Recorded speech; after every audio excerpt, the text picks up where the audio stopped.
Buenos días, bienvenidos, bienvenidas. Se les pide por favor que compartan el enlace de la reunión para sus compañeros y compañeras que aún no han entrado. Por causas de fuerza mayor se tuvo que abrir una nueva liga para esta última sesión. El día de hoy les voy a presentar una serie de diapositivas con relación a lo que son los aspectos médico-legales de la atención de la violencia en el sector salud y la responsabilidad profesional. En este sentido, es muy importante saber que independientemente de la actuación médica en cuanto a la atención de la persona lesionada, al diagnóstico, al tratamiento, a la rehabilitación y a todo el proceso que busca la recuperación de la salud de nuestro o nuestra paciente, hay aspectos médico-legales inherentes a todas y todos los profesionales de la medicina, independientemente de la rama de la especialidad médica que estén llevando. En algún momento dado vamos a tener contacto con una víctima de violencia, o puede ser que podamos ser víctimas de alguna forma de violencia y requerimos y debemos de saber qué es lo que implica la responsabilidad médica para la atención, la responsabilidad médica legal para la atención de estas personas. La semana pasada veíamos conceptos con relación a lo que es la transversalización de la perspectiva de género, la igualdad de género y la perspectiva de género, que son elementos que están siendo muy utilizados y sobre todo integrados en lo que son políticas públicas, pero también, como les mencionaba la vez pasada, en normas oficiales mexicanas que tienen que ver con la protección al derecho de la salud. En este sentido es muy importante y por eso es que estas pequeñas sesiones sobre la perspectiva de género y la transversalización vayan siendo de su conocimiento, y lo más importante sería que en algún momento puedan estar integradas en ustedes para que la hagan efectiva al momento de ejercer su ejercicio profesional. Con relación a la igualdad de género, se mencionaba la vez pasada que tiene que ver con la eliminación de todas las formas de discriminación que surgen por el hecho de las diferencias físicas o sexuales entre hombres y mujeres, y también que éstas se ejercen tanto en el espacio privado y el público, que la transversalización tenía que ver con las estrategias que se debían de establecer para generar espacios de igualdad y de acceso a derechos tanto para hombres como para mujeres.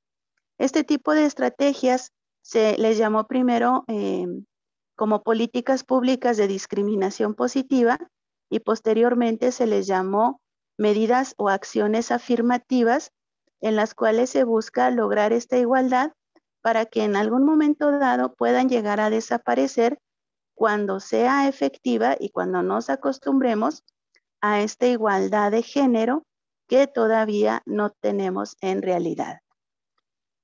Sobre la perspectiva de género señalábamos que es una visión científica, analítica y política sobre las mujeres y los hombres que tiene un trasfondo y un sustento científico basado tanto en la antropología y la sociología sobre todo, y que también da sus frutos o busca mejorar las condiciones de vida de las mujeres en todos los ámbitos de su desarrollo. Y señalamos también lo que es la violencia de género, como todas esas acciones de poder u omisión, esto es, acciones u omisiones que se ejercen sobre hombres y mujeres con base en la construcción que tenemos social y cultural, o por pertenecer a un sexo específico o a una orientación sexual en particular.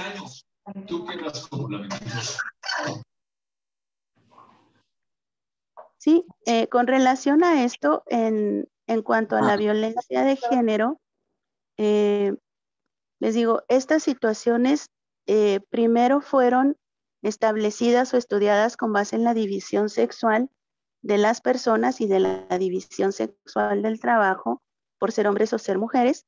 Posteriormente se agregó la división o la visión del género en cuanto a si estas violencias se ejercían por identificarnos o decirnos masculinos, femeninos, trans, no binarios, etcétera, ¿sí?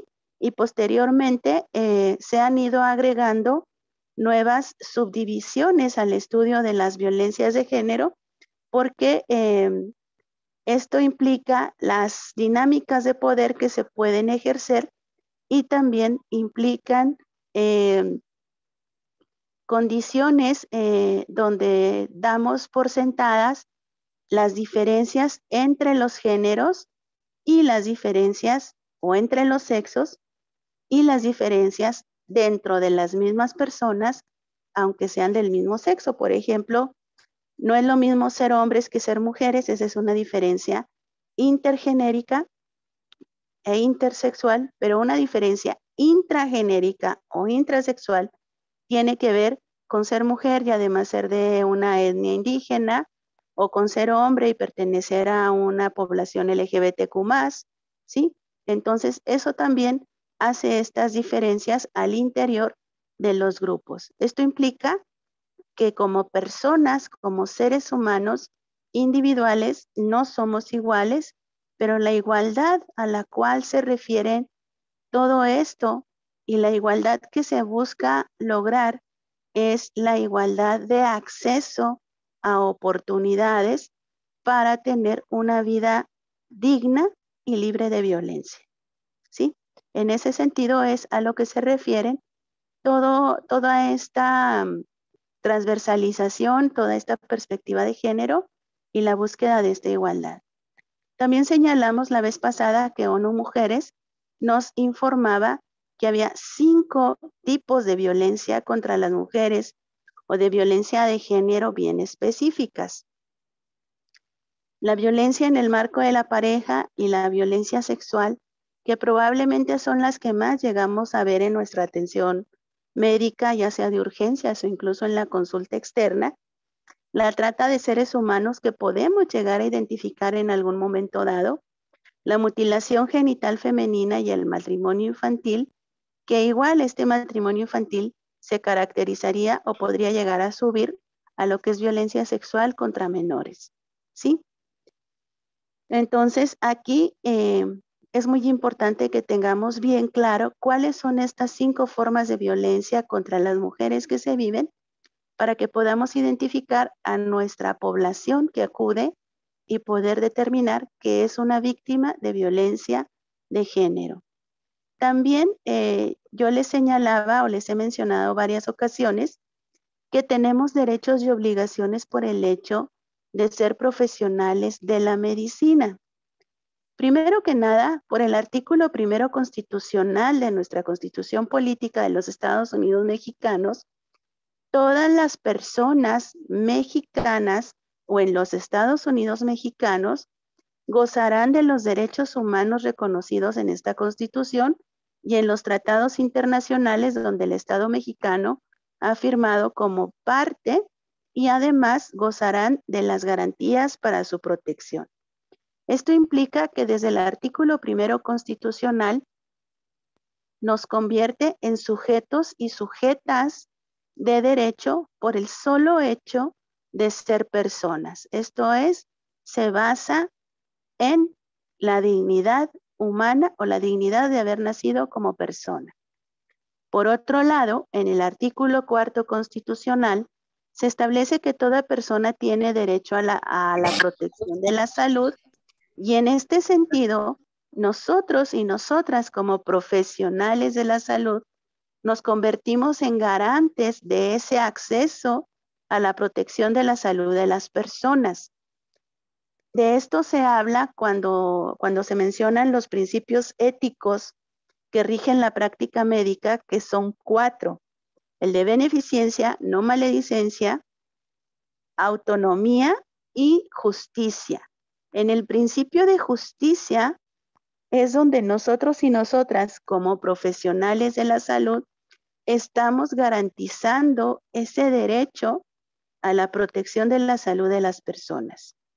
El principio de autonomía no es para nosotros, es para nuestros y nuestras pacientes e implica el respetar las decisiones que libre e informadamente, ¿quién da esa información? Nosotros y nosotras como profesionales de la salud. Entonces implica respetar las decisiones que libre e informadamente nuestros y nuestras pacientes toman con relación a su atención de la salud, ¿sí?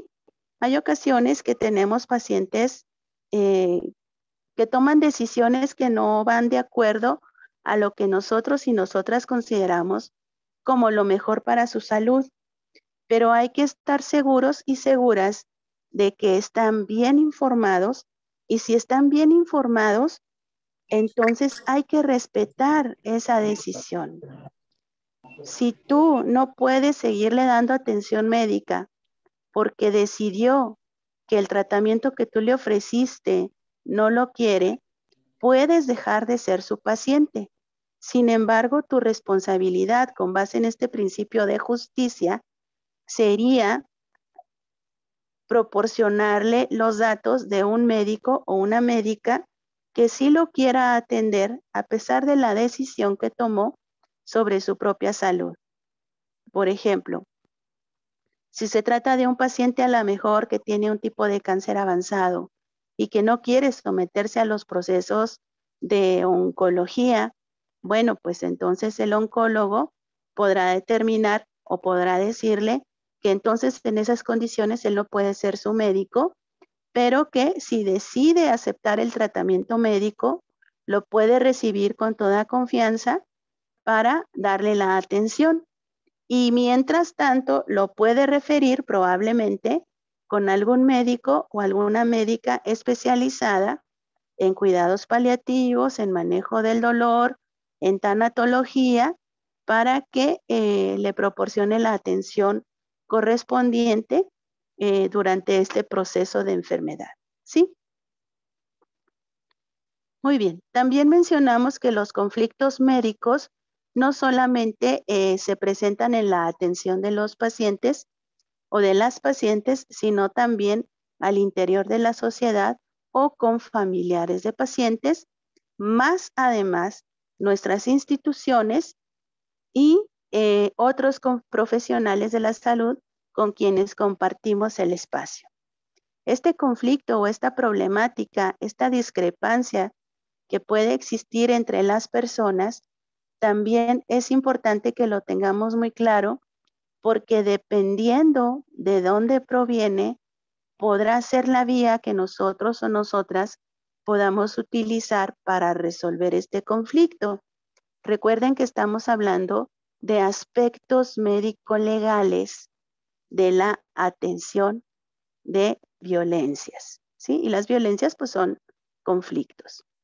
Por otro lado, es muy importante que recordemos cuáles son las normas que rigen nuestra práctica médica. No son solamente las guías de práctica clínica que se encuentran aquí en la última parte de este listado, sino que empieza con la Constitución Política de los Estados Unidos Mexicanos y los tratados internacionales que México ha suscrito. Sigue con la Ley General de Salud, los reglamentos y sus bases para coordinación, decretos, circulares y acuerdos que hayan surgido desde la Ley General de Salud o la Secretaría.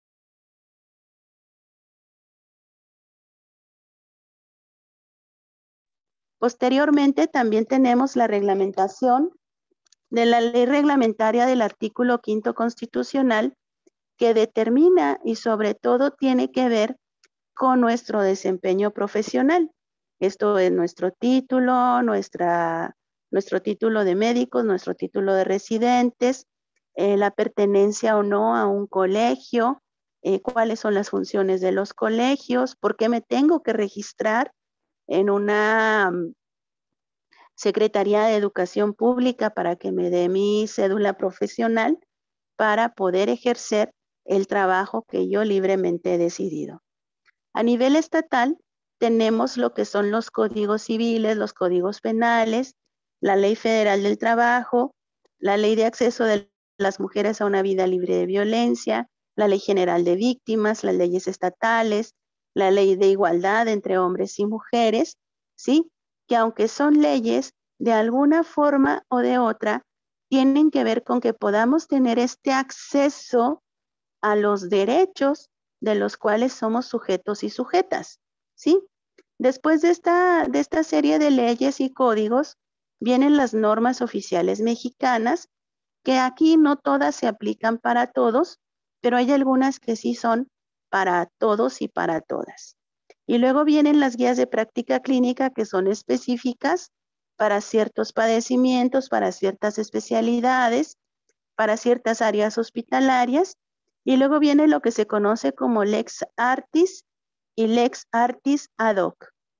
La Lex Artis es toda la medicina que aprendimos durante nuestro paso por la escuela de medicina.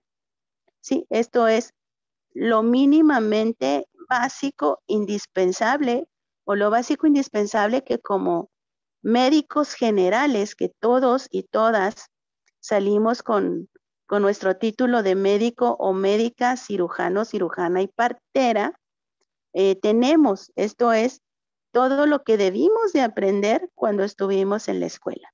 Esa es la Lex Artis.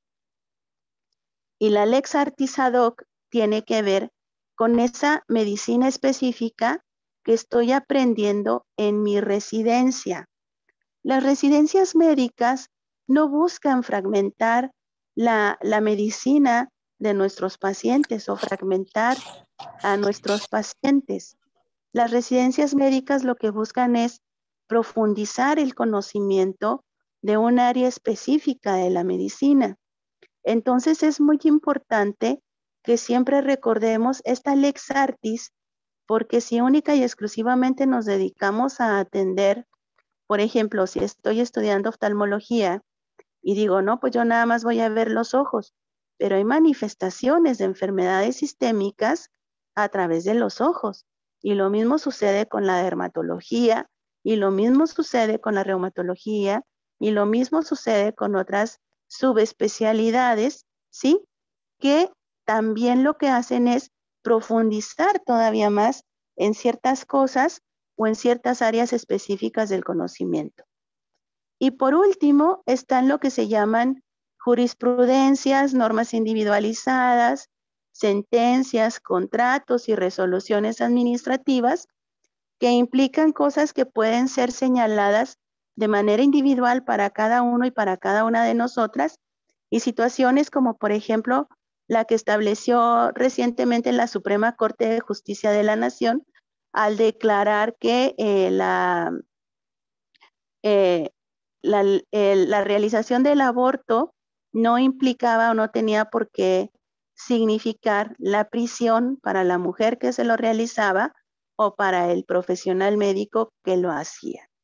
En este sentido, más al rato les voy a mencionar un poco más de esto. Espero que sea de una forma sencilla para que nos quede bien claro lo que estableció la Suprema Corte en este sentido, ¿sí? Muy bien, todo esto implica que nosotros y nosotras como profesionales de la medicina tenemos responsabilidades. Hay 3 tipos de responsabilidad que podemos adquirir. La responsabilidad moral, que nace de nuestra conciencia y de lo que nosotros y nosotras entendemos como el bien y el mal, y que nos implica satisfacción por hacer las cosas o la insatisfacción por hacer otras.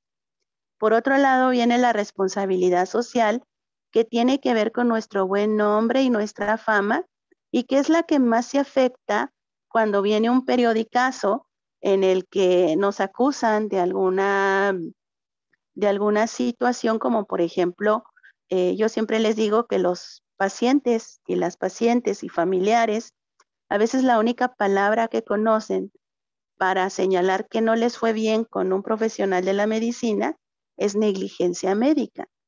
Entonces, imagínense que aparezca tu nombre bajo titulares de negligencia médica. Entonces esto afecta tu buen nombre y tu fama y te hace verte o te hace sufrir el reproche social, porque mientras que sí son o no son las cosas, pues ya estás quemado, ¿sí? Y luego viene la responsabilidad jurídica, que tiene que ver con todas estas situaciones donde actuamos en contra de normas o de señalamientos legales ya bien establecidos, ¿sí? Y en este sentido tenemos 4 tipos de responsabilidad jurídica. Para la oreja, porque en algún momento puede ser que te pida una respuesta o se te pida que te hagas responsable jurídicamente en alguno de estos aspectos. La primera es la responsabilidad penal, que tiene que ver con todo eso que nuestros códigos penales señalan como delitos. Son acciones o son omisiones que son sancionadas por medio de prisión o por medio de una caución o como le llamábamos antes, una multa, ¿sí? Esa es la responsabilidad penal y que esta, les digo, puede implicar que podamos terminar en la cárcel. Como ciudadanos y ciudadanas podemos caer o incurrir en alguna de estas situaciones invariablemente, pero hay algunas acciones u omisiones que por el hecho de estar en el ramo de la medicina se consideran más graves, ¿sí? Tenemos también una responsabilidad civil que está catalogada en el Código Civil como negligencia. Y en este caso, en el Código Civil, la negligencia aplica para todas y todas las profesiones e implica responder por los daños y perjuicios ocasionados con motivo de nuestro ejercicio profesional. Les digo, nuestros pacientes y familiares a veces nada más conocen esta palabra de negligencia médica, pero hay muchas cosas que no son negligencia y no por eso se van a atender o se van a aceptar por la vía civil. Dentro de la vía civil tenemos 2 formas de resolver nuestras situaciones o estas señalamientos que recibimos, y uno es utilizando los mecanismos alternos de solución de conflictos donde media la voluntad de las personas involucradas. Esto sucede o esto se atiende en los centros de justicia alternativa o en las comisiones como la CONAMED o la Comisión de Conciliación y Arbitraje Médico para el Estado de Chihuahua, que es la COCAM.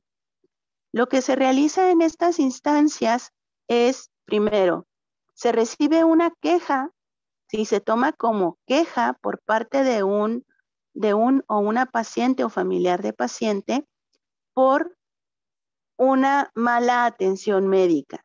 No estamos hablando de negligencia, no estamos hablando de un delito, no estamos hablando de algo en particular, sino que la gente percibe que la atención que se le dio no fue la más adecuada. Entonces, lo que se hace es que al recibir esta queja, como solamente se conoce un lado de la historia, se le invita al prestador de servicios médicos a que acuda a presentar su lado de la historia para poder comprender la dinámica y el origen de la queja de esta persona. Después de esta reunión, si el prestador quiere, porque estas instancias no son vinculantes, esto es, no te obligan a acudir ni a aceptar los procesos, si tú aceptas participar, entonces se realiza una audiencia donde estarán tanto las personas que te señalaron como parte de esta queja y tú, que puedes ir acompañado de tu asesor legal. Y lo que se hace es que se abre una mesa de diálogo Esto es, aquí no se va a buscar quién tuvo la culpa o no, sino buscar cómo resolver el resultado de esta persona. Muchas ocasiones las quejas que se presentan por esta vía tienen mucho que ver con la explicación. Esto es, piden una explicación de lo que sucedió porque no entienden por qué se complicaron las cosas, ¿sí? También se puede tener una responsabilidad de tipo laboral con relación al trabajo que se realiza o el contrato laboral que se tiene. Y en este caso o en este sentido, lo que se va a establecer o como sanción pueden ser llamadas de atención o si fue muy grave lo que se realizó, una rescisión de contrato. Y luego vienen las responsabilidades de tipo administrativa que tenemos todos y todas aquellas personas que somos servidores públicos y que se rigen por la Ley de Responsabilidad de Servidores Públicos y donde las sanciones pueden ser amonestaciones y apercibimientos por escrito, suspensiones temporales en el ejercicio laboral o destituciones del puesto, sanciones económicas e inhabilitaciones temporales o definitivas para desempeñar cargos públicos. ¿Sí? Muy bien. Otra cosa importante que debemos de tener en cuenta es que el error en medicina muchas ocasiones lo ocultamos porque no aceptamos que podemos equivocarnos.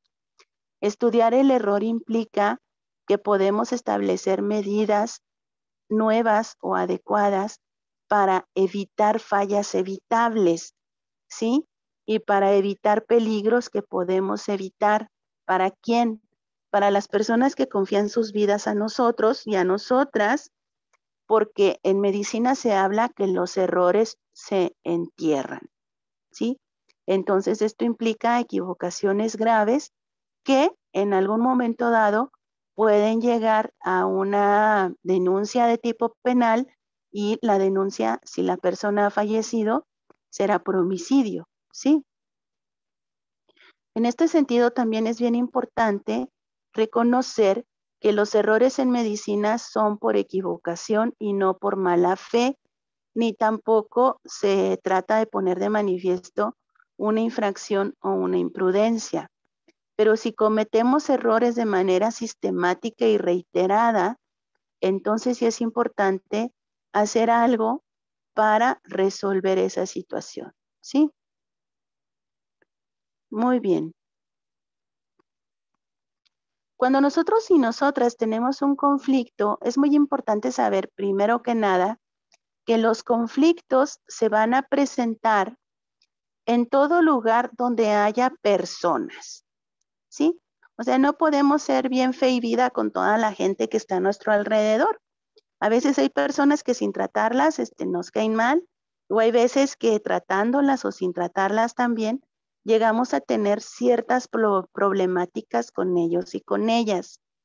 Esto implica nuevamente que si tenemos conflictos, que lo veamos como oportunidad y no como un problema que nos hace alejarnos o encerrarnos, ¿sí?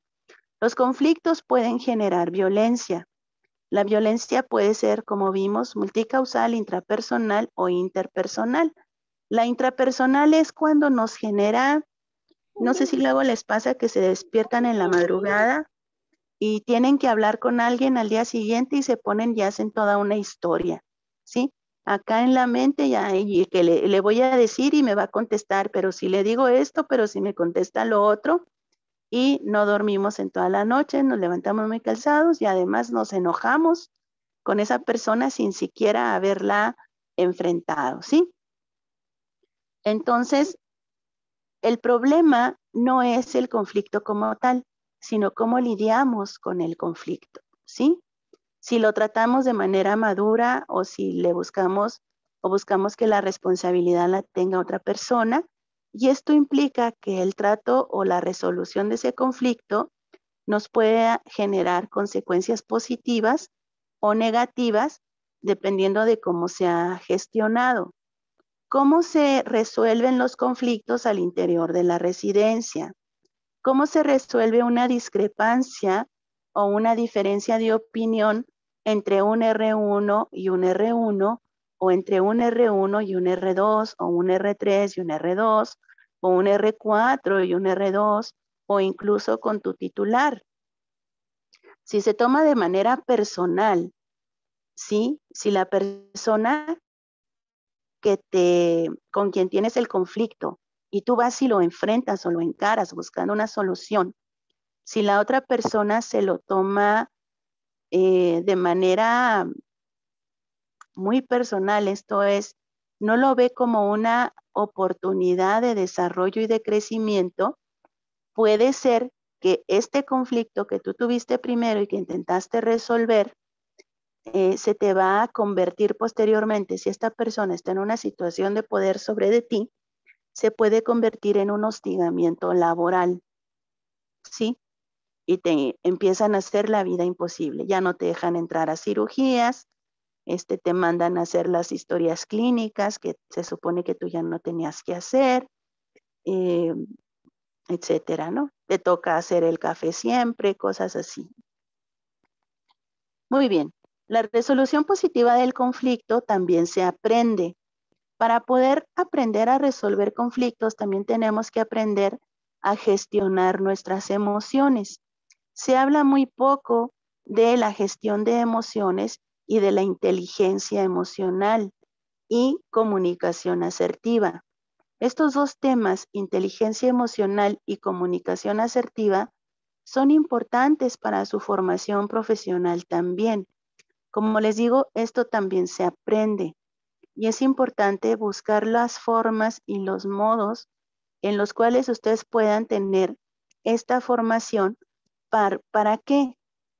Porque esta formación les ayuda a gestionar los conflictos y también les ayuda a romper esos ciclos de violencia en los cuales estamos inmersos y que nos tocan o nos llegan como algo personal, y esto implica una afectación adicional a nuestra emoción.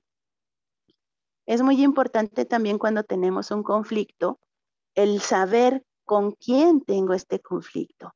Esto es, si es un conflicto con una persona que yo aprecio, puede ser que me duela mucho más el haber entrado en este conflicto, pero también puede ser que si le tengo mucho aprecio sea más fácil gestionar la resolución de este conflicto, y también puede ser que si es una persona con quien no tengo mucho contacto, me vale, ¿sí?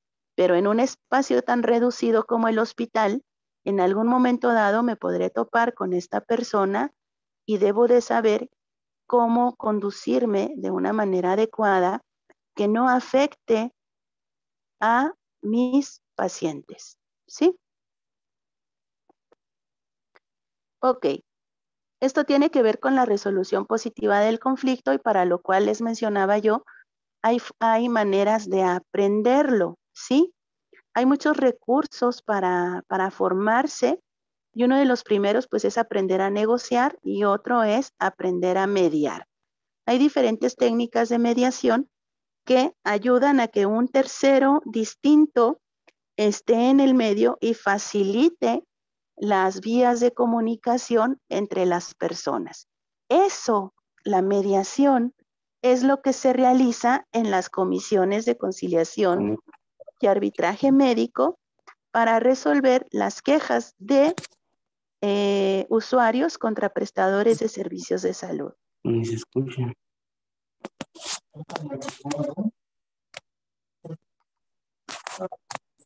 Muy bien, me voy a brincar esta de los aspectos positivos de la resolución de conflictos, pero nada más me voy a detener en este punto. Hay que cambiar hábitos, actitudes e incluso valores. Esto nos ayuda también a romper las cadenas o los círculos de violencia en los que podemos estar inmersos, ¿sí? En la relación médico-paciente o médico familiar de paciente, ¿sí? Tenemos que hay conflictos con la familia, que a veces son por falta de cortesía, por tratar a las personas como clientes, o por tener una actitud paternalista. ¿A qué se refiere esta actitud paternalista? A que yo sé qué es lo mejor para mi paciente y no le explico ni le digo nada más que lo que yo considero lo mejor. También cobros excesivos forman parte de estos conflictos y sobre todo una mala comunicación. Yo les decía la vez pasada que la relación médico-paciente es una relación de poder donde el médico se encuentra en un nivel superior por el conocimiento que tiene sobre las enfermedades, sobre la historia natural de las mismas y sobre lo que le puede pasar o no al paciente o al familiar. Pero además tenemos un pequeño detalle que es que en muchas ocasiones hablamos muy técnicamente con nuestros pacientes y esto impide que nos comuniquemos adecuadamente. ¿Qué se recomienda para evitar los conflictos con pacientes y familiares? ¿Cuántas veces cuando llegas a atender a un paciente saludas y te presentas con tu nombre y tu especialidad y lo que vas a hacer? Por ejemplo, yo en la Fiscalía de la Mujer me presentaba. Mi nombre es Norelia Navilla, soy la médico legista. A mí me corresponde hacer un informe sobre las lesiones que usted presenta o me corresponde hacer un informe sobre la agresión sexual que sufrió, por lo cual le voy a pedir que me responda una serie de preguntas y con base en ellas le explico lo que sigue, ¿sí? ¿Por qué? Porque en la agresión sexual, pues yo tenía que determinar el tiempo de la agresión, la forma de la agresión, si había habido violencia física, ¿sí? Y con base en esto yo tenía que decirle, ahora necesito hacerle una revisión física en la cual tomaré muestras. La finalidad de las muestras es poder encontrar elementos que vinculen a su agresor con la agresión que usted sufrió. ¿Sí? Y miren, pues gasta uno un poquito de saliva, pero todas las personas a las que yo atendí cuando estuve en fiscalía, a todas las revisé, ¿sí? También es importante practicar la escucha activa y la empatía. Hace poquito una compañera de trabajo fue a hacerse una valoración anestésica, una valoración por anestesiología a un hospital público, no les voy a decir a cuál, pero me dijo, ¿sabe qué? No me dieron confianza a los doctores que me atendieron.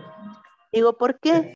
Dice, porque en primer lugar no era un doctor, el médico de base, eran 2 residentes y uno de los residentes se la pasó todo el tiempo en el celular. Les hice preguntas y me dijeron, no, pues es que así es, o el día de la cirugía le explican más, ¿sí?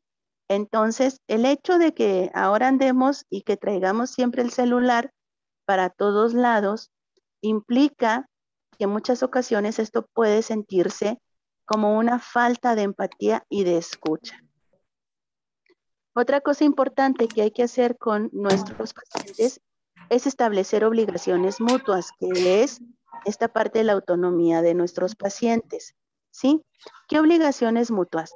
Pues tú vas a poner para tu paciente todo tu conocimiento, toda tu ciencia, todo tu saber para poder llegar a un diagnóstico y para darle un tratamiento adecuado.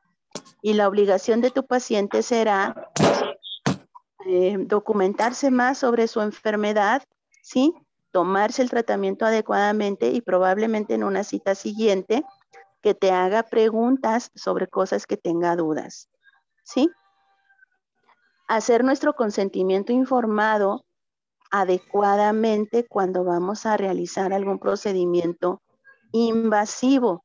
Según la norma oficial mexicana 004 del expediente clínico SSA 3-2012, todo procedimiento invasivo requiere un consentimiento debidamente informado. ¿Sí? Y la otra es otorgar un trato amable y respetuoso a las personas que atendemos.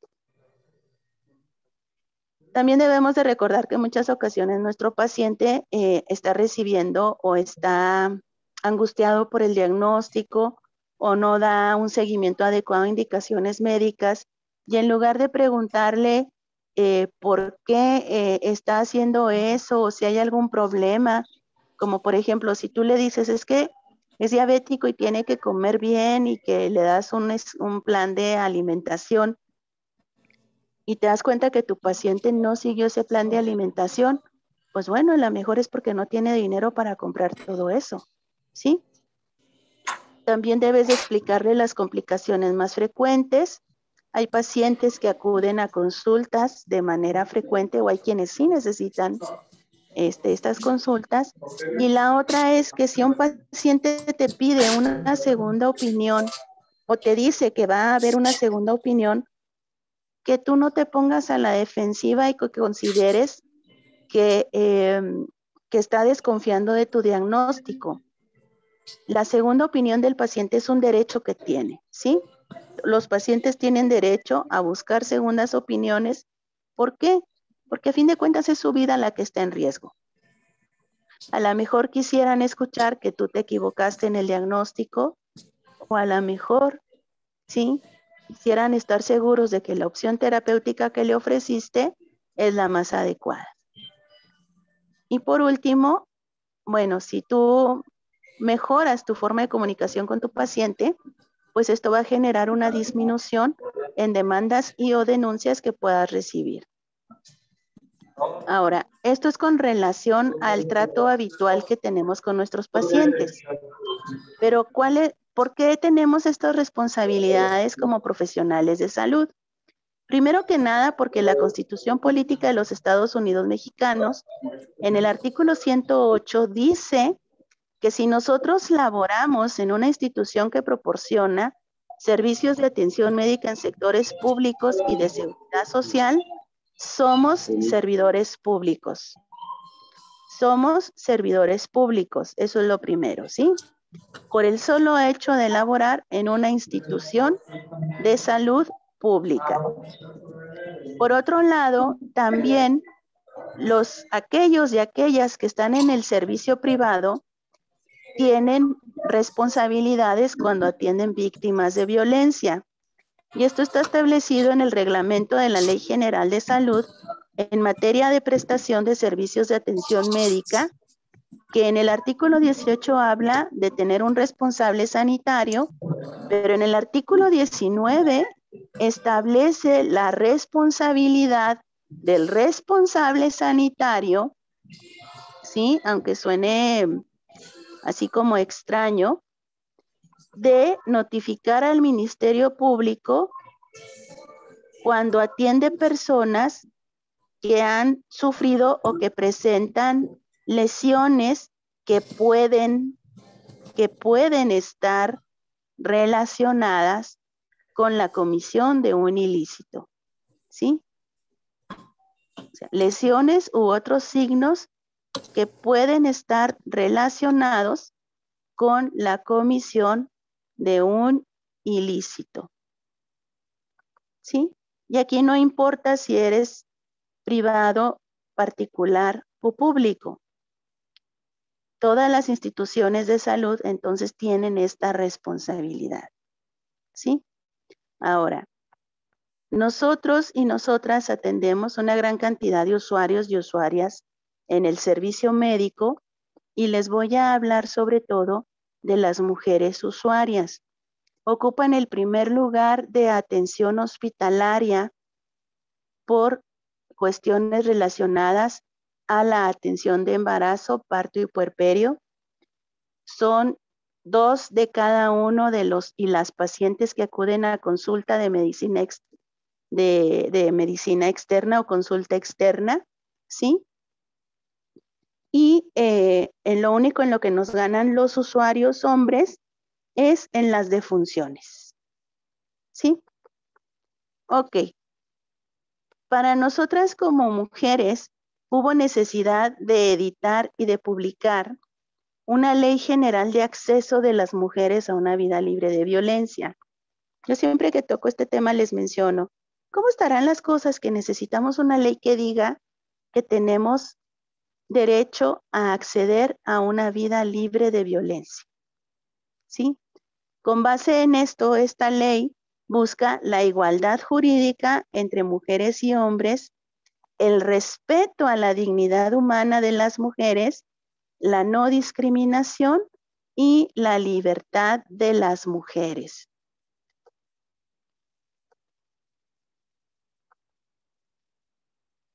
Déjenme, le mando un mensaje a la doctora Larrinoa que me está preguntando por ustedes.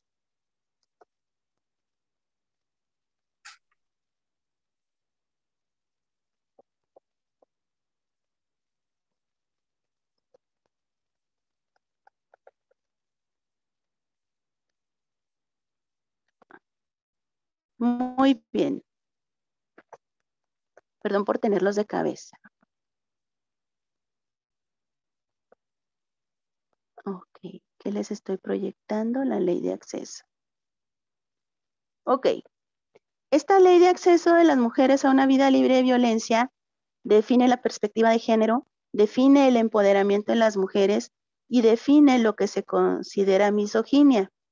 La perspectiva de género ya la vimos en una diapositiva previa, pero el empoderamiento implica un proceso por el cual las mujeres transitan de cualquier situación de opresión, desigualdad, discriminación, explotación o exclusión a un estado de conciencia, autodeterminación y autonomía, que se manifiesta en el ejercicio del poder democrático que emana del goce pleno de sus derechos y libertades. ¿Qué implica el empoderamiento de la mujer? Implica poder tomar decisiones sin tener que pensar que va a haber alguna consecuencia negativa, ¿sí? Que implica ejercer sus derechos sin tener que ser considerada una persona problemática o gritona por solicitar un derecho al cual tiene derecho, ¿sí? Y la misoginia se considera toda aquella conducta de odio que se manifiesta en actos violentos y crueles por el hecho de ser mujer. Acuérdense que cuando les hablaba en una sesión anterior de que hay personas que aguantan mucho y otras que no, esto depende de cada quien. O sea, la perspectiva, la tolerancia, la percepción de las cosas es individual, ¿sí? Entonces, alguna persona puede tolerar una gran cantidad de violencia y andar como si nada por la vida, pero alguna persona puede recibir una sola acción de violencia y hasta puede terminar suicidándose. Entonces, no depende o no es lo mismo para todas las personas. Y esto es lo que debemos de tomar en consideración, ¿sí? También en esta Ley General de Acceso de las Mujeres a una Vida Libre de Violencia, se nos dice cuáles son los tipos de violencia que las mujeres pueden sufrir. Y aquí entra la violencia psicológica y nos da algunos ejemplos como negligencia, abandono, descuido reiterado, celotipia, insultos, humillaciones, devaluaciones, marginación, indiferencia, infidelidad, comparaciones destructivas, rechazo, restricción a la autodeterminación y amenazas, que llevan a la víctima a la depresión, el aislamiento, la devaluación de su autoestima e incluso el suicidio. Está la violencia física, que tiene que ver con todo daño no accidental, utilizando la fuerza física o algún tipo de arma u objeto que puede provocar lesiones internas, externas o ambas. La violencia patrimonial, que son acciones u omisiones que afectan la supervivencia de la víctima, como transformación, sustracción, destrucción, retención o distracción de objetos, documentos personales, bienes y valores.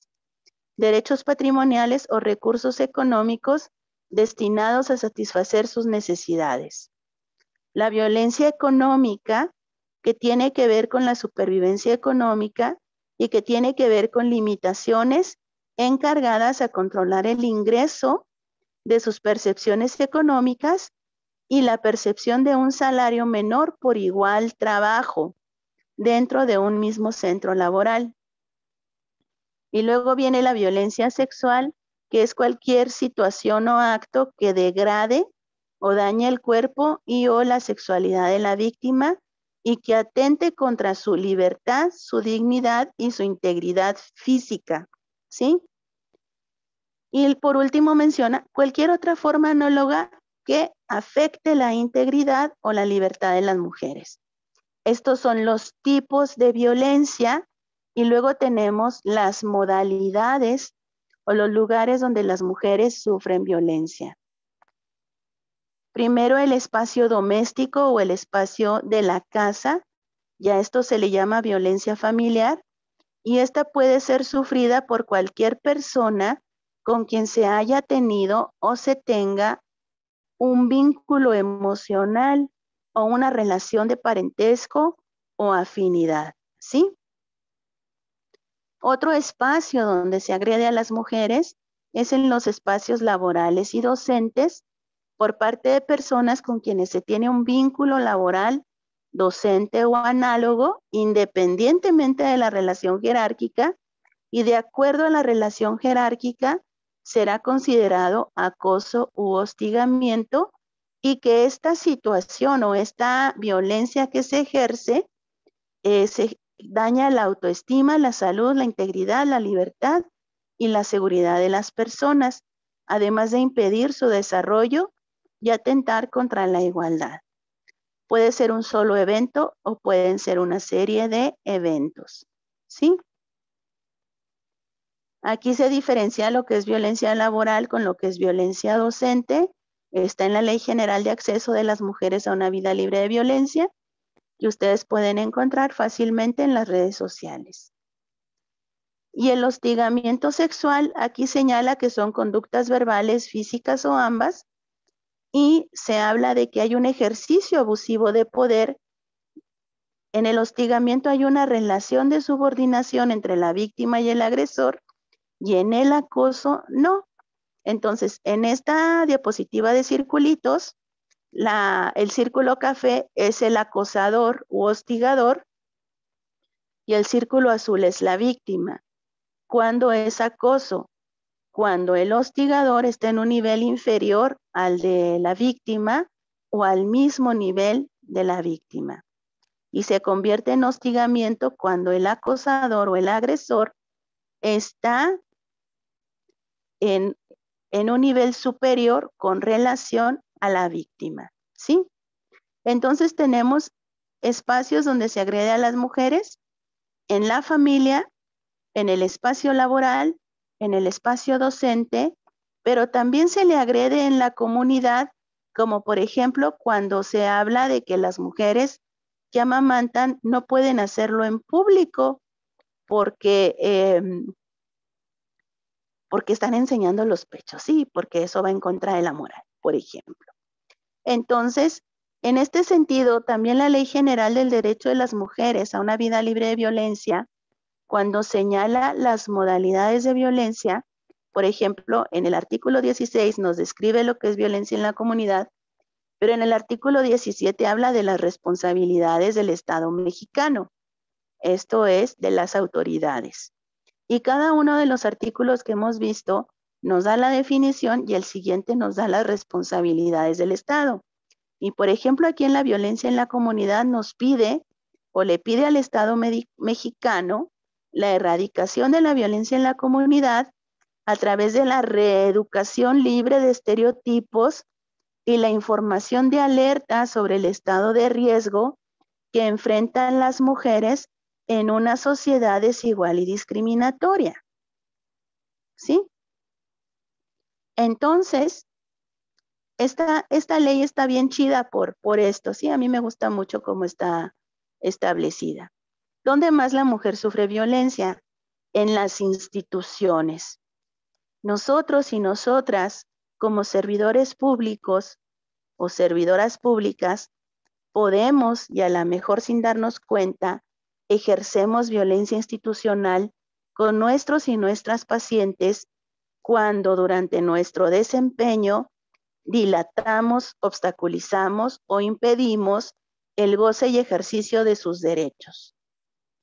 También cuando limitamos su acceso al disfrute de políticas públicas destinadas a prevenir, atender, investigar, sancionar y erradicar los diferentes tipos de violencia. Cuando hablamos de la violencia sexual, por ejemplo, una de las consecuencias de la violencia sexual es un embarazo no deseado. La víctima, de acuerdo a la norma oficial mexicana 046, tiene derecho, por ser víctima de violencia sexual, a realizarse la interrupción voluntaria del embarazo, ¿sí? Esto se puede realizar un aborto de manera legal. Pero si yo le digo que soy objetor de conciencia y no soy quien va a hacer el procedimiento, o si yo empiezo a hablarle de que el bebé, de que el latido del corazón, de que es una personita que también tiene derecho de venir al mundo, estoy obstaculizando e impidiendo a esta mujer ese acceso y ese derecho que tiene.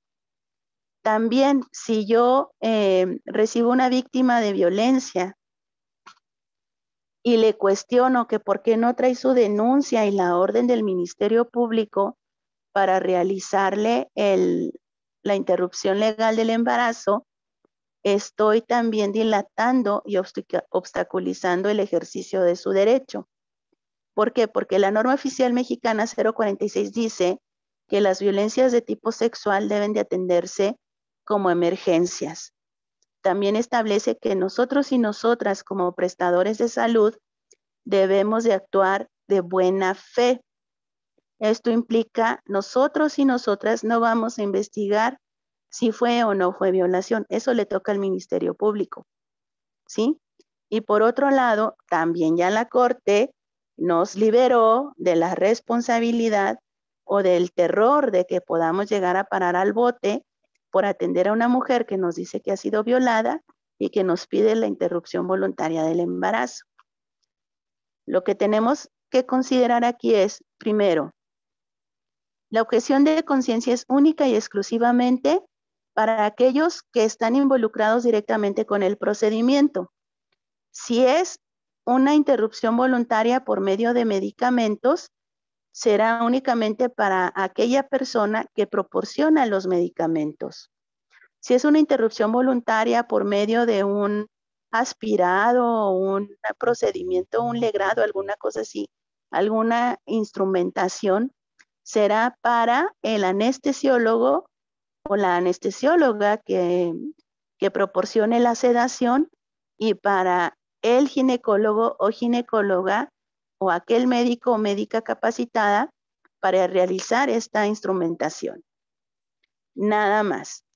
La objeción de conciencia no es para nadie más en este sentido y en este aspecto de las violencias sexuales. ¿Sí? ¿Está claro? Muy bien. Los tres órdenes de gobierno tienen la responsabilidad de garantizar el derecho de las mujeres a una vida libre de violencia. ¿Sí? ¿Alguien quiere hacer una pregunta?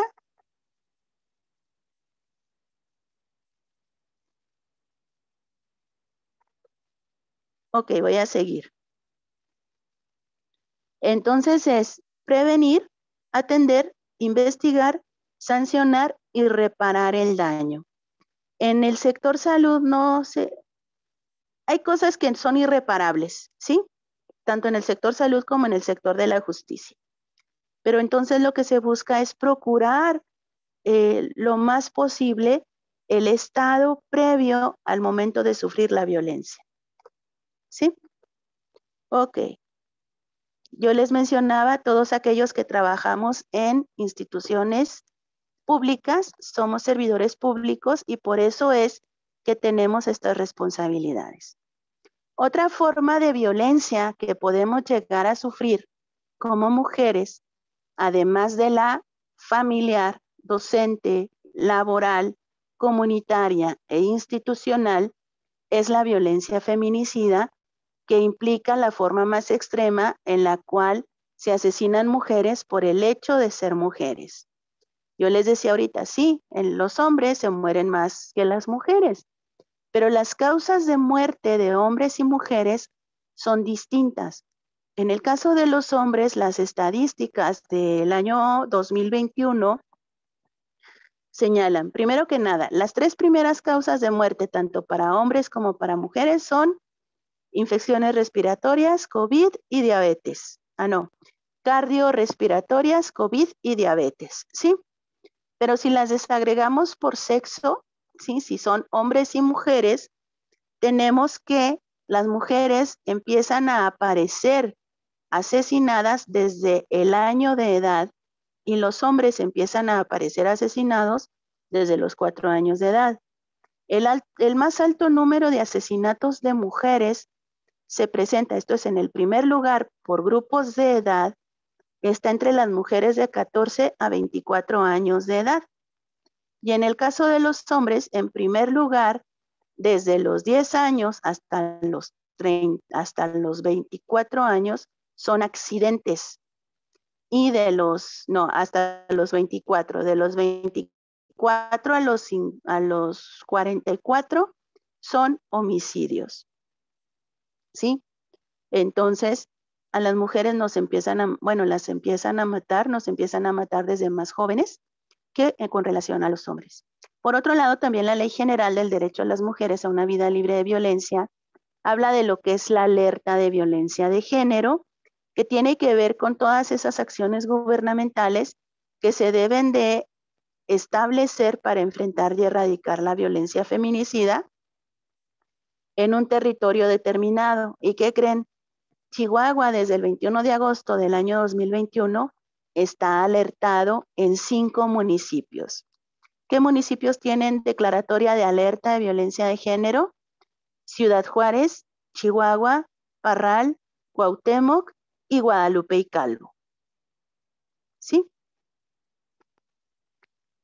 Ok. Esto tiene que ver con la alerta de la violencia de género, me la voy a pasar porque acuérdense de que podemos ejercer violencia institucional y esto es lo que ya habíamos señalado anteriormente, pero también lo contempla la Ley Estatal del Derecho de las Mujeres a una vida libre de violencia. Y de aquí me paso a la norma oficial 004, esto es, ¿qué hago con las mujeres o con las víctimas de violencia familiar, sexual y contra las mujeres que llegan a mi consulta? Acuérdense, en violencia familiar pueden ser hombres o pueden ser mujeres, son más mujeres que hombres, pero esto no significa que nada más sean ellas, ¿sí? En violencia sexual también pueden ser hombres o pueden ser mujeres, pero son más frecuentemente las mujeres. Y en violencia contra las mujeres entra nuevamente, de acuerdo a la Organización de las Naciones Unidas en el ONU Mujeres, la violencia familiar, la violencia sexual, la trata de personas, la mutilación genital femenina y el matrimonio infantil. ¿Sí? Muy bien, esta norma oficial mexicana 046 se emitió en el año 2005 y vino a sustituir la norma oficial mexicana 190 del año 98-99. ¿Sí? Con esta norma el Estado mexicano da cumplimiento a los ordenamientos internacionales que suscribió para mejorar y erradicar, para erradicar las violencias contra las mujeres, erradicar la discriminación hacia las mujeres y mejorar las condiciones de vida de las mujeres, que todavía no hace adecuadamente, ¿sí? Pero bueno, son todos estos ordenamientos y en esta norma indica que hay que avisar al Ministerio Público cuando se trata de casos, primero, vinculados a violencia familiar o sexual, presumiblemente. También cuando la persona atendida tenga alguna afectación de discapacidad mental, cuando la persona tenga lesiones que ponen en peligro la vida, que dañan la integridad corporal o que van a generar una incapacidad médica, o que exista riesgo en su traslado, se avisa inmediatamente al Ministerio Público y también cuando se trate de una persona menor de edad o incapaz legalmente de decidir por sí mismo, ¿sí? ¿Cómo damos aviso al Ministerio Público? Pues con un formatito muy bonito que hay en las áreas de urgencias que se llama certificado previo de lesiones, ¿sí? Ese es un documento médico legal. El objetivo de la norma, pues, es establecer los criterios para la detección, prevención, atención y orientación de usuarios y usuarias de servicios de salud involucradas en situaciones de violencia familiar y su notificación a la Secretaría de Salud como caso, ¿sí?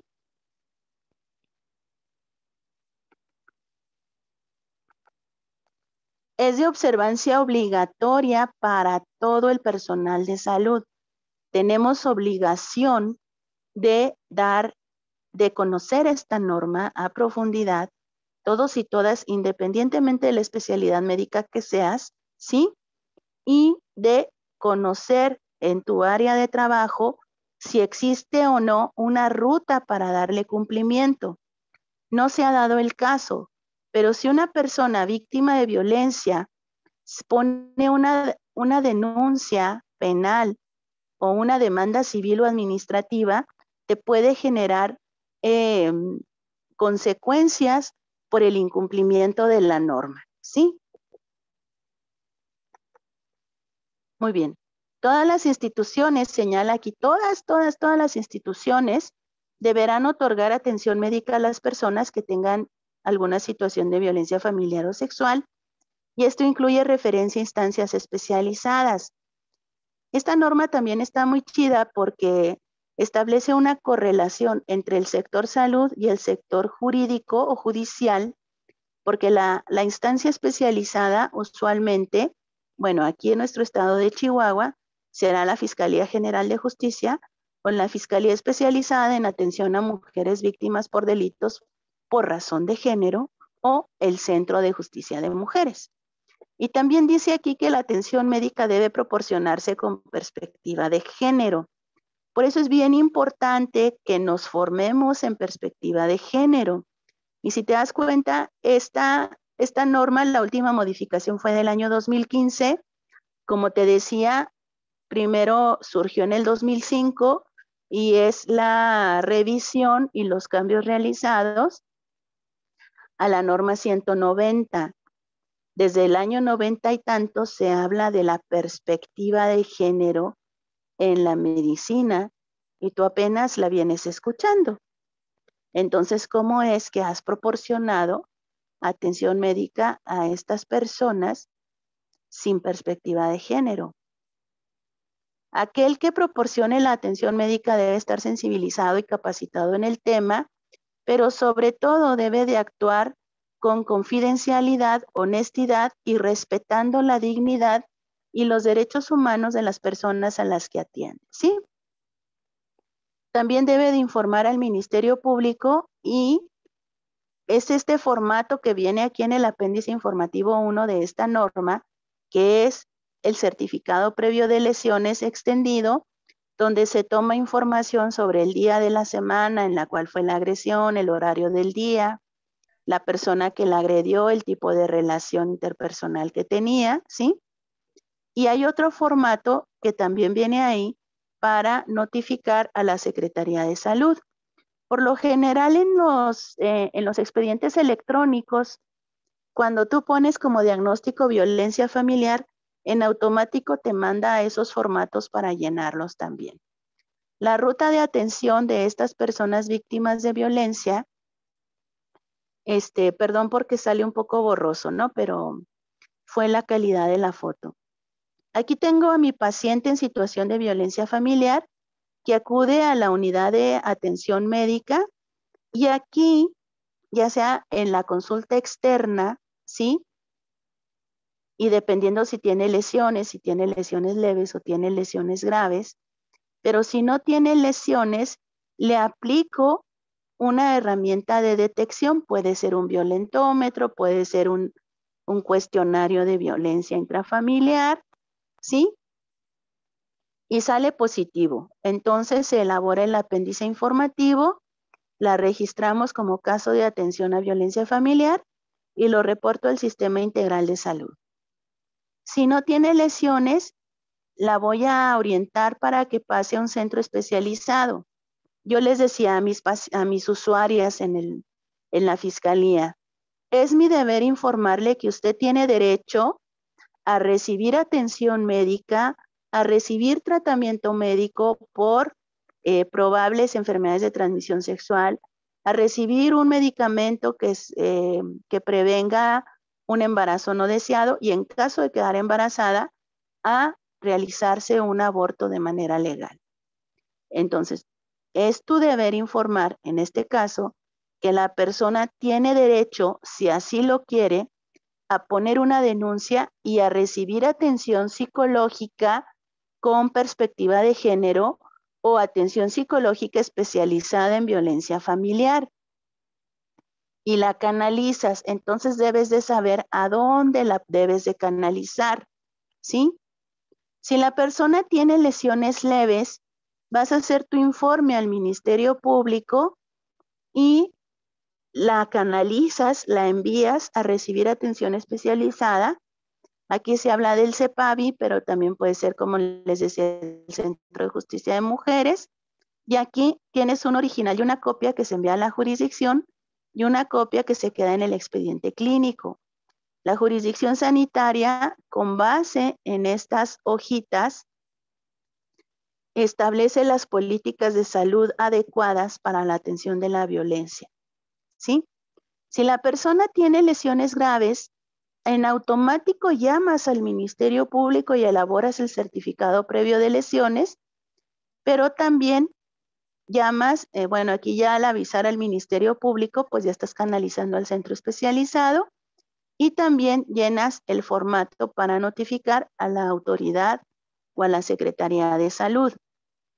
Si no ha llegado el Ministerio Público y tú ya no tienes por qué retener a esta persona, salvo que sea menor de edad, porque puede ser víctima de un maltrato infantil severo, de un síndrome de Kempe, como lo conocemos, pero si tú piensas en un síndrome de Kempe, en automático lo hospitalizas.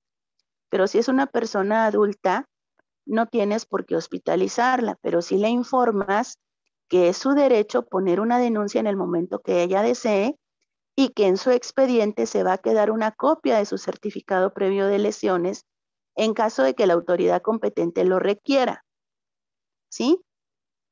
Si llega el Ministerio Público y te regaña porque la dejaste ir, tú no eres policía, eres médico o eres médica, ¿sí? Entonces, pero en la hoja y en los datos de esta persona, pues le puedes dar acceso a la dirección de esta persona y que el Ministerio Público se encargue de investigar, ¿sí? Pero tú no tienes por qué retener pacientes y tampoco tienes por qué aguantar regaños porque se fue a otro lado o porque ya la diste de alta.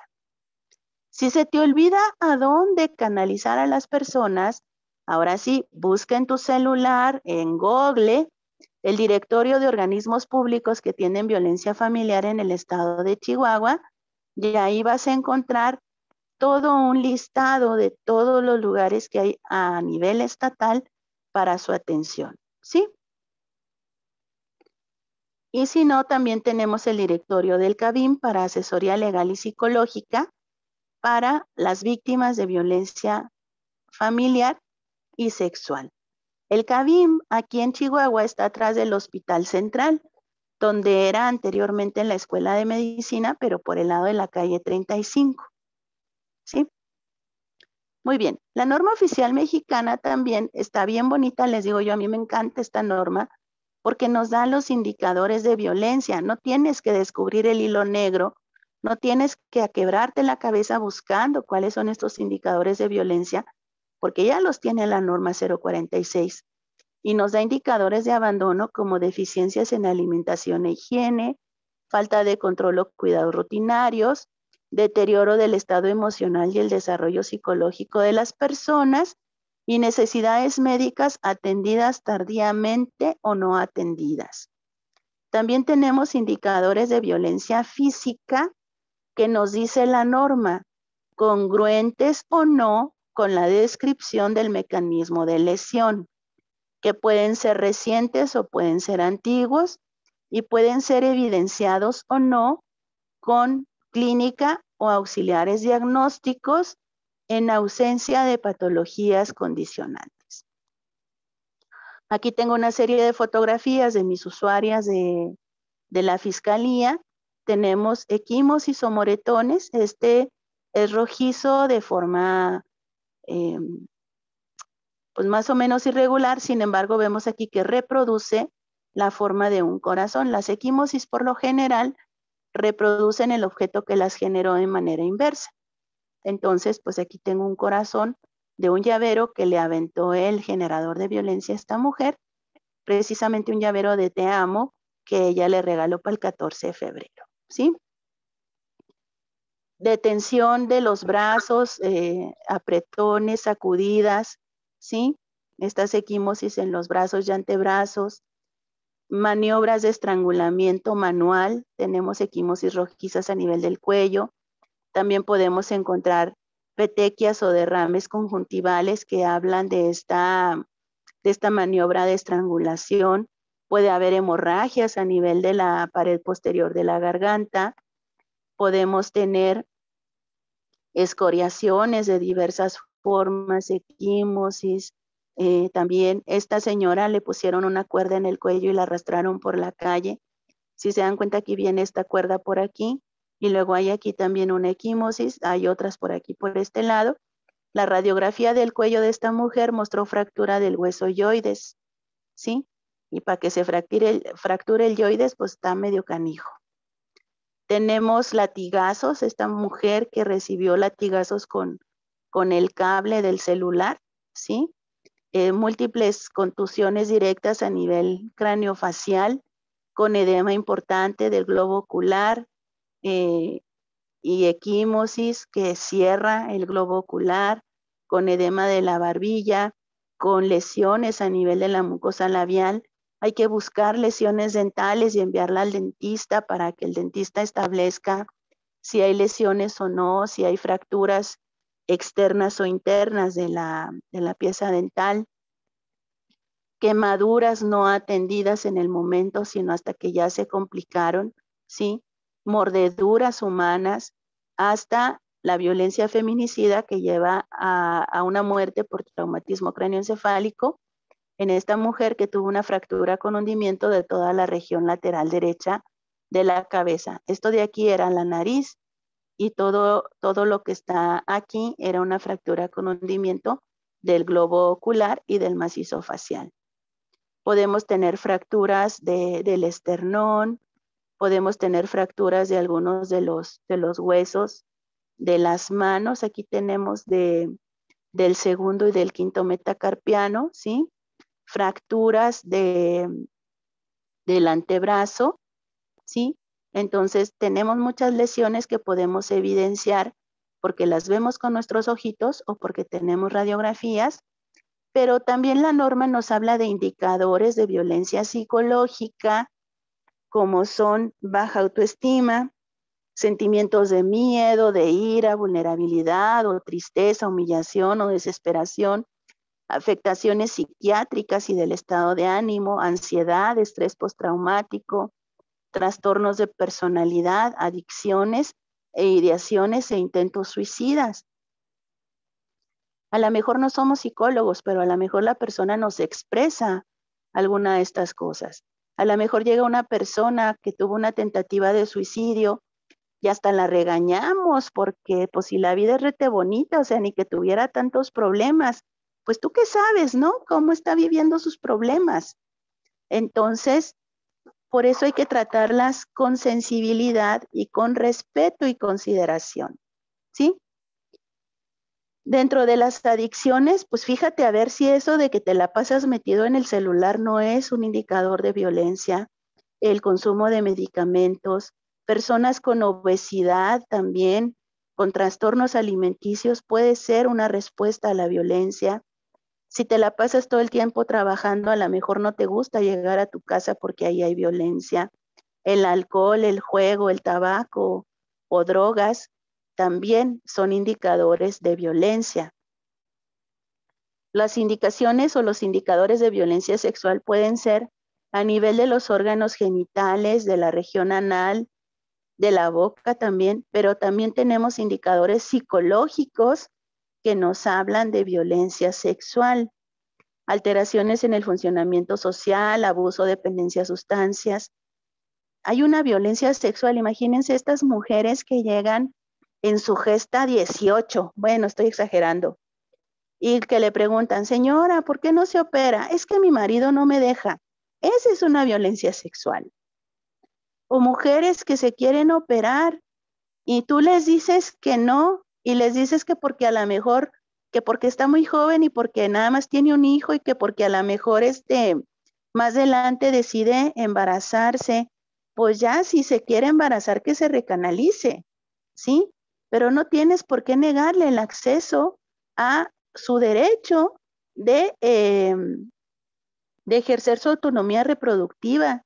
Si es una mujer que no quiere tener hijos y se quiere operar, pues a lo mejor si le explicas las consecuencias o lo que pasa si la operas, si le haces la salpingorra tan joven, a lo mejor decide otro método.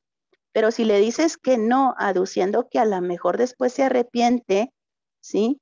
O que tiene que tener un hijo para que tú la puedas operar, estás violentando su autonomía reproductiva y sexual, ¿sí?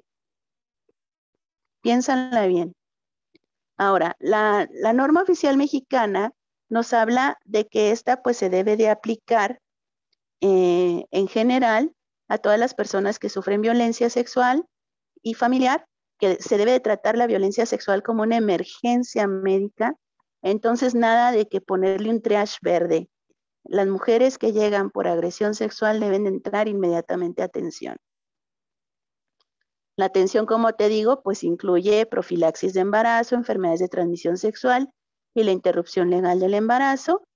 Si tiene lesiones, pues hay que atenderlas, nada de que hasta que llegue la médico legista de la fiscalía y luego ya la atiendo. Atiéndela primero, no sabes qué tipo de lesiones tenga, ¿sí? Y una de las últimas partes es el empoderamiento de las mujeres, que tendrá que venir de la atención psicológica que reciba en los centros de atención psicológica. Y el empoderamiento implica reconocerse desde una condición de libertad que contribuye al desarrollo pleno y a la deconstrucción de mandatos alienantes que justifican la violencia y los privilegios de género. Miren, por ejemplo, una señora me llamó y me dijo que su hija de 20 años había ido a recibir atención médica y que el médico la había revisado de los pechos, pero le abrió la blusa y le sacó los senos. El médico hizo eso. Y dice la señora, es que si mi hija fuera una loquilla, pues bueno, pero es una niña bien. Ahí tenemos una justificación de que hay mujeres que merecen la violencia y otras que no. Sí, ninguna mujer merece sufrir una violencia. Ninguna persona merece sufrir una violencia. ¿Sí?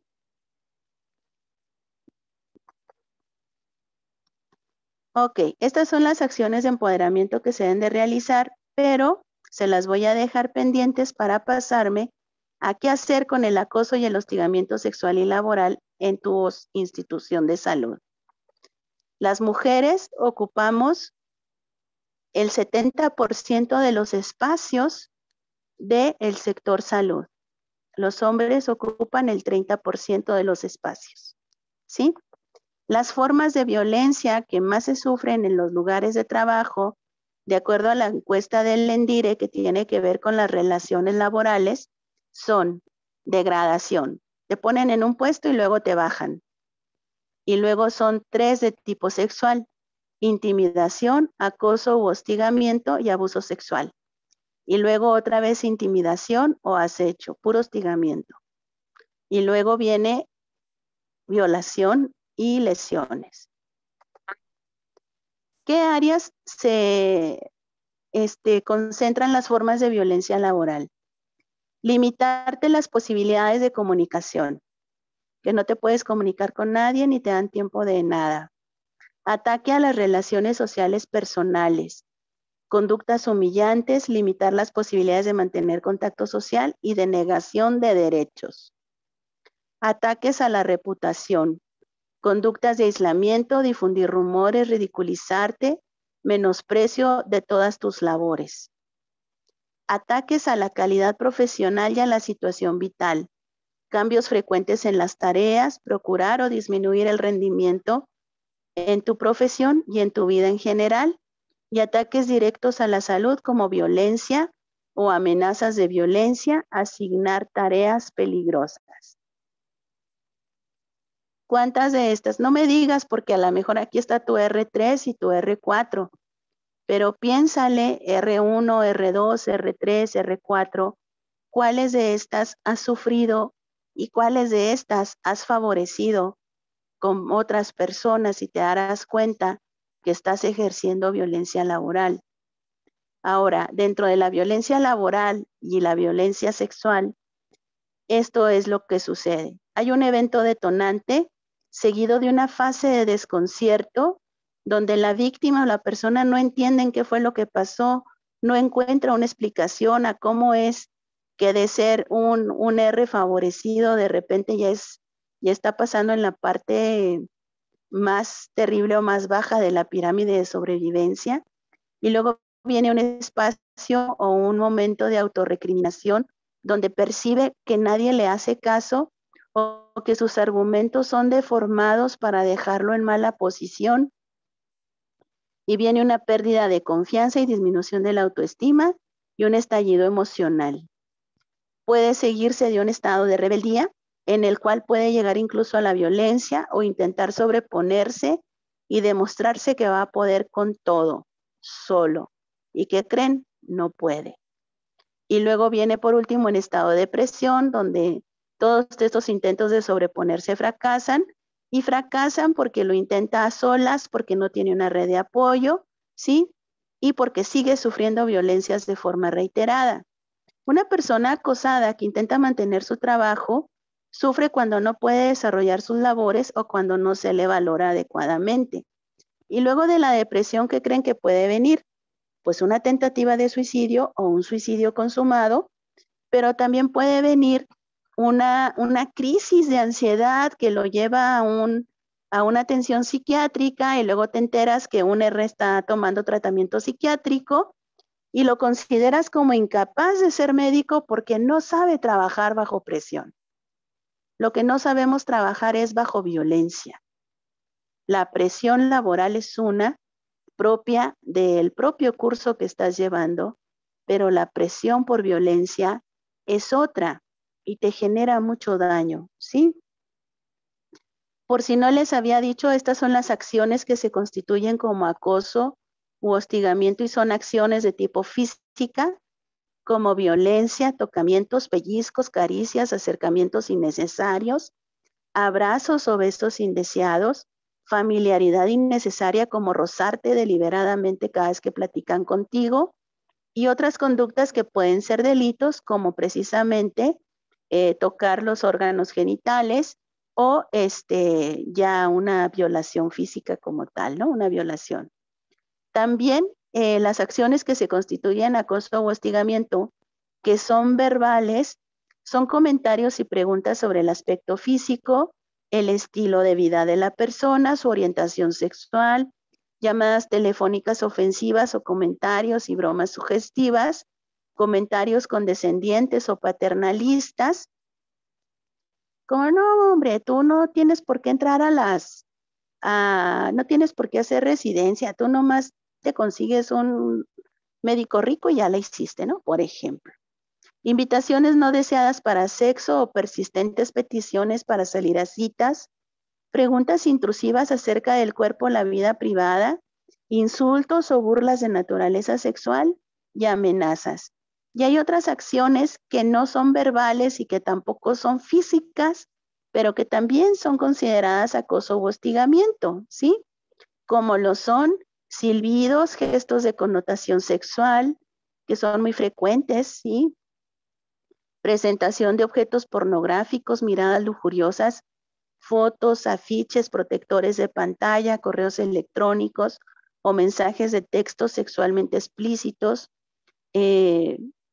buscarlas en las redes sociales electrónicas o digitales con fines sexuales, acceder a sitios de internet sexualmente explícitos y avances inapropiados en redes sociales.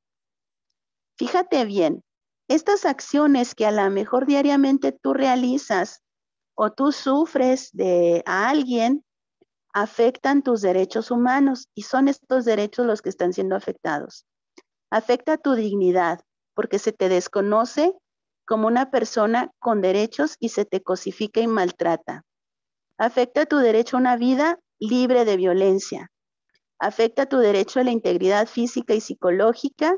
Afecta tu derecho a la libertad sexual porque no te permite decidir si quieres o no participar en una situación de este tipo.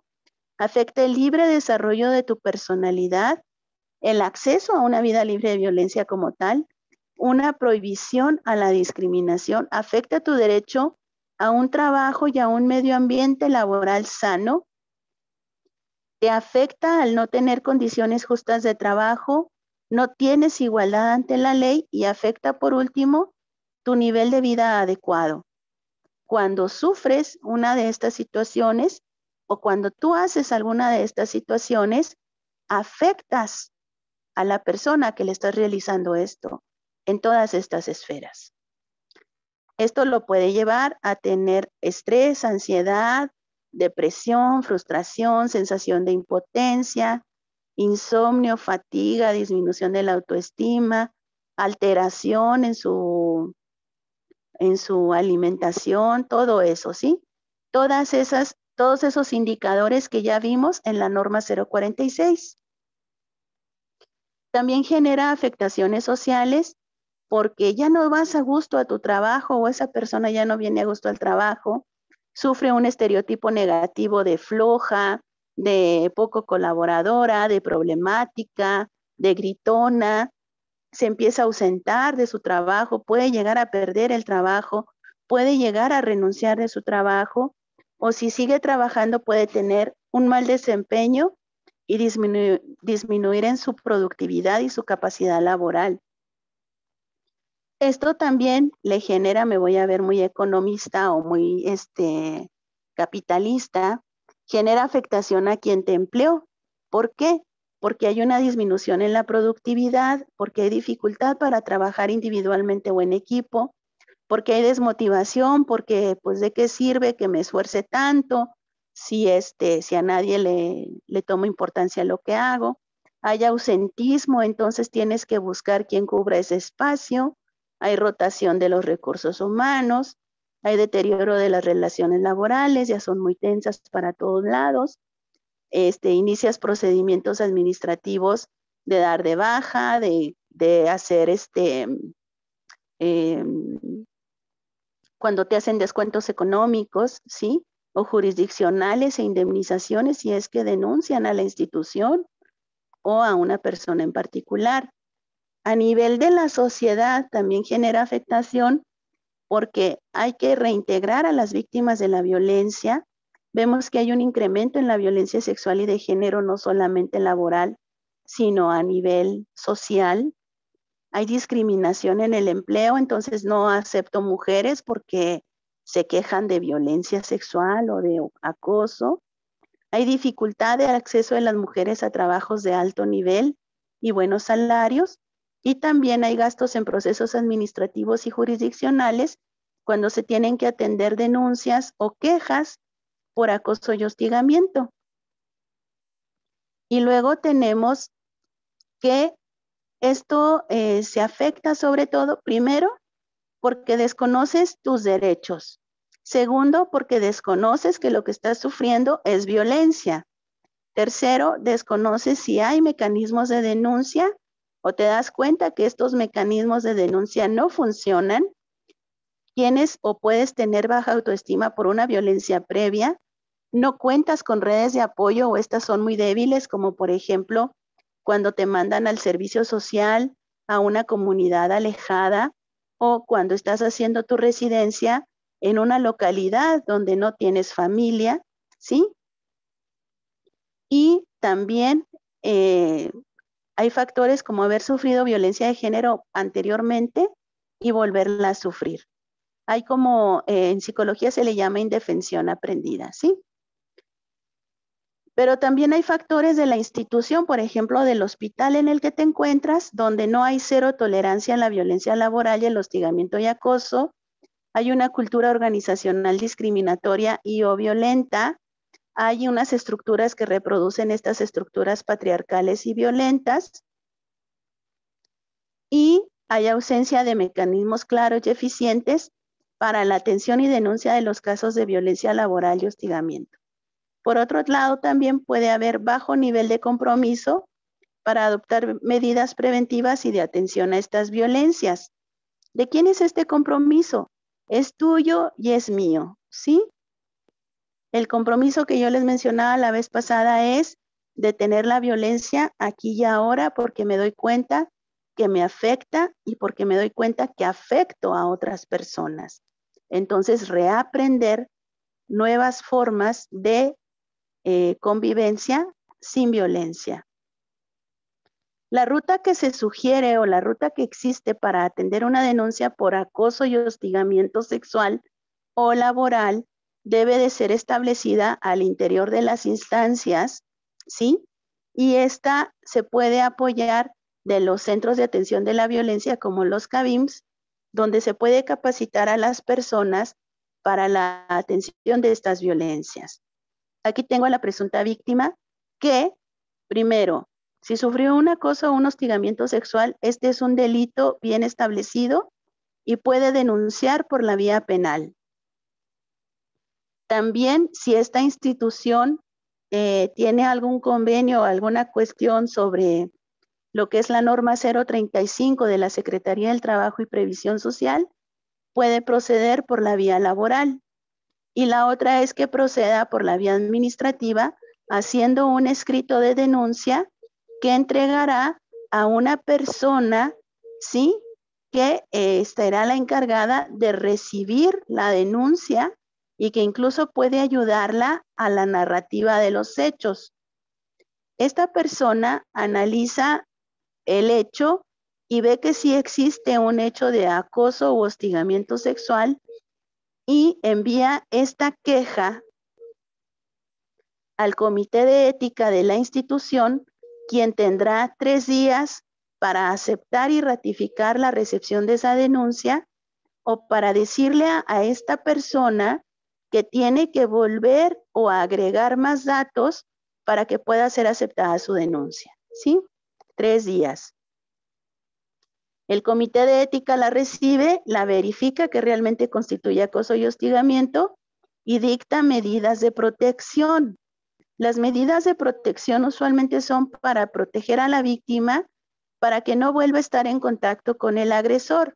Pueden ser cambiarla de turno, cambiarla de área, pero estas medidas de protección también deben de ser tomando en cuenta a la víctima. ¿Cómo te sentirías mejor tú? ¿Qué quieres tú? ¿Te podemos poner en otra área? ¿Sí? Y luego aquí se establece de la recepción de la denuncia una investigación. Aquí, este comité debe de informarle al agresor que tiene 10 días para responder la denuncia que se recibió por acoso y hostigamiento. Y luego el órgano interno de control de la instancia deberá de investigar, perdón por mis perros, de acuerdo a los principios de legalidad, respeto, protección y garantía, la responsabilidad de esta persona agresora y con base en esto fincar las responsabilidades a que haya lugar, que serán administrativas y que serán desde una amonestación hasta una suspensión en el ejercicio laboral. ¿Sí? Pero esto lo establece el órgano interno de control. Esa es la ruta al interior de tu centro de trabajo.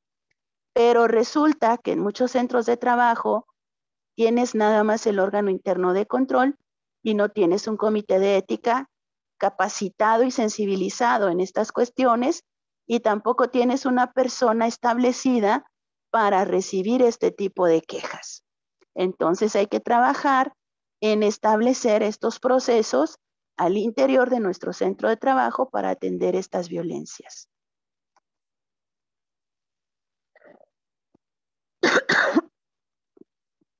La violencia entonces se puede atender desde lo laboral, lo penal y lo administrativo. Perdón. Se pueden atender desde los 3 puntos de vista, o la víctima puede atender uno solo o 2. Esto depende de la víctima, ¿sí? Los instrumentos nacionales que dan origen a esto, ya que tú puedas hacer esta ruta de atención o exijas esta ruta de atención en tu centro de trabajo, se basa en la Constitución Política de los Estados Unidos Mexicanos, en la Ley Federal del Trabajo, en la Ley Federal para prevenir y eliminar la discriminación, en la Ley General de Acceso de las Mujeres a una vida libre de violencia, en el Reglamento Federal de Seguridad y Salud en el Trabajo, en el Código Penal Federal y en el Plan Nacional de Desarrollo 2013-2018. En el Protocolo de Actuación frente a casos de violencia laboral, acoso y hostigamiento sexual dirigido a las empresas de la República Mexicana, en el hostigamiento sexual y acoso sexual de la Comisión Nacional de Derechos Humanos, en la norma oficial mexicana 025 en igualdad laboral y cero discriminación, en la norma oficial mexicana 035 que determina factores de riesgo psicosocial en el trabajo, identificación, análisis y prevención, en el protocolo de intervención para casos de hostigamiento y acoso sexual en los centros de trabajo de INMujeres, en el protocolo de atención e investigación de casos de violencia de género en las universidades, porque resulta que eres estudiante de la universidad o que tienes el aval universitario. Entonces también la universidad tiene que ver.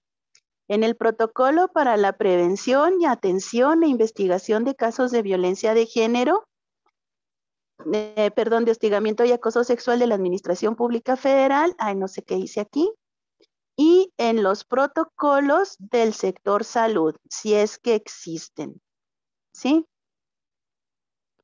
Déjenme, voy a donde están, aquí.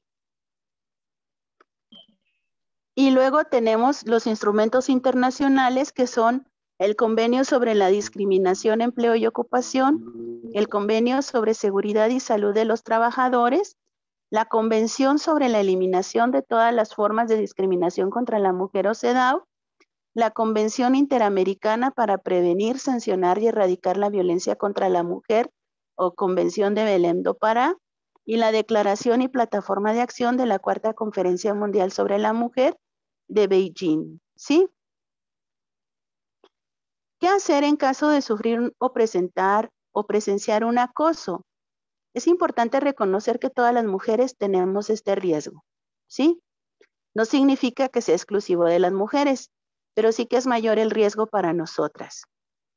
Entender que el hostigamiento afecta a toda la sociedad, o sea, no es nomás así como que un cariñito porque te causa mucha gracia verla cómo se pone toda nerviosa cuando te le acercas y le haces insinuaciones.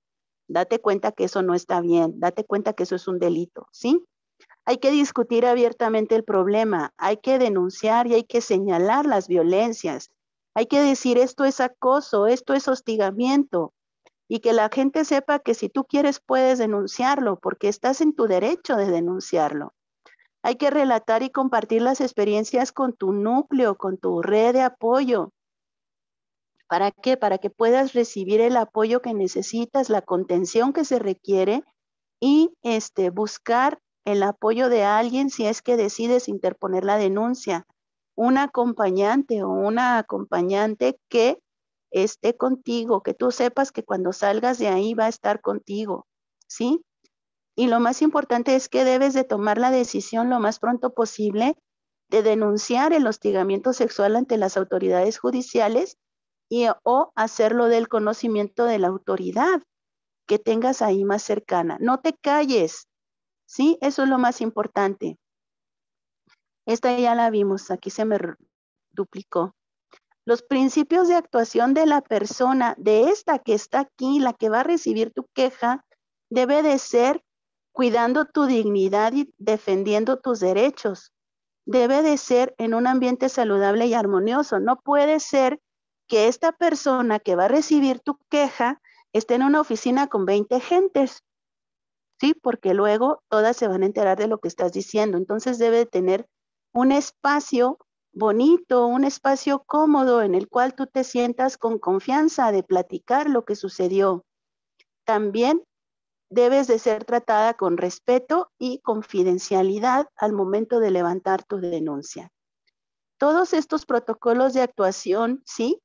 Van dirigidos a todas las empresas. Esto es de la norma 035, pero también incluye dependencias públicas federales, no es nada más para las empresas privadas. Se deben de ofrecer recursos a la víctima. Esto es importante. Debes de orientarla sobre a dónde acudir, con quién acudir. Puedes entrevistarla con todo el respeto posible, buscar las medidas urgentes de protección, buscar quien la acompañe y el seguimiento al cumplimiento de las sanciones. Esto es, si se llega a sanciones al agresor, pues hay que informarle cuáles son estas sanciones y darle seguimiento, pero sobre todo el apoyo psicoterapéutico para evitar que vaya a tener afectaciones de tipo psicológicas graves. Hay directrices para la investigación de estos hechos, que ya no se las voy a decir, pero que están contenidas dentro de estos protocolos de actuación, ¿sí? Y también tenemos, a ver, sanciones. Los mecanismos de prevención implican esto que estamos haciendo, ¿sí? De levantar la voz, de no quedarnos callados, de reconocer que si ya te dijo que no, es no, que si tú sigues insistiendo después de un no, esto es acoso, entonces ya se convierte en un delito, ¿sí? ¿Qué estamos haciendo? Sensibilizarnos de que esto existe, socializar que esto es un problema y proceder, ¿sí? Y bueno, aquí le voy a dejar porque ya se nos va el tiempo y voy a abrir los micrófonos para si ustedes quieren participar, lo puedan hacer en este momento.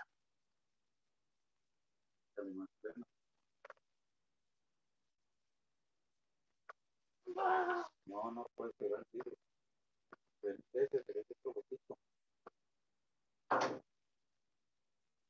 Ok, si alguien quiere participar, puede levantar su manita o abrir su micrófono y lo escuchamos.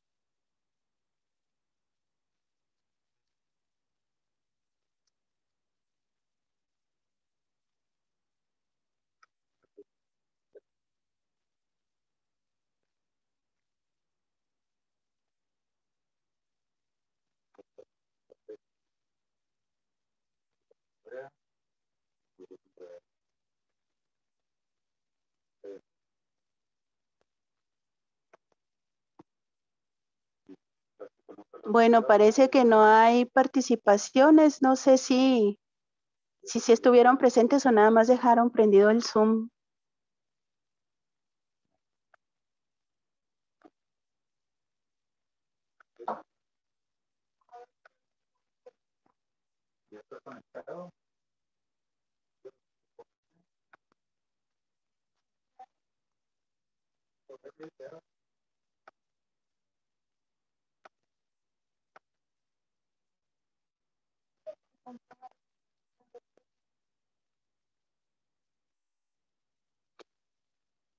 Ok, bueno, no hay preguntas, no veo comentarios, entonces, Yamani, aquí hay un comentario que nos están poniendo. Déjenme, voy al chat. Dice el doctor Hinojos, como siempre, muy claro todo. Muchas gracias, doctor Hinojos. Espero que estas sesiones hayan sido o sean de utilidad para que generemos nuevos espacios y mejores formas de convivencia al interior de los hospitales y como gremio de la salud. Cualquier duda, cualquier comentario, cualquier cosa, pues estoy a sus órdenes. Estoy en la Comisión de Conciliación y Arbitraje Médico y también en la Facultad de Medicina como enlace de género y pues eso sería todo. Creo que les van a mandar después un una encuesta o algo para valorar a la ponente. Sean lindos conmigo. Ok, bueno.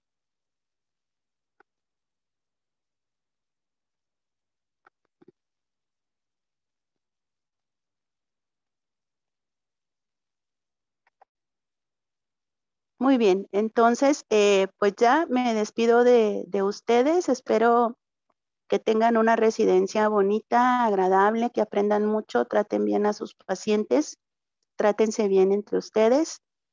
Si tienen algún conflicto o alguna